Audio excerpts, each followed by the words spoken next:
ากให้เจ้าได้ห้ำได้หูอายยังคิดเธอ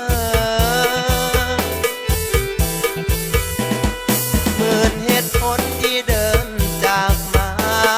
เสียน้ำตาวันก้าวจากไปอยากบอกว่าบ่ได้ตั้งใจสิทิมสิปา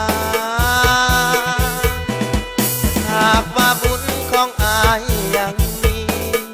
หากชาตินี้ได้พบพ่อนางอยากกระซิบข้างหูน้องว่าอายยังคือเก่าหัวเก่าคนนี้นานทุกวันยังคือพอดเจ้ายังคือเก่าบ่ทันมีไผ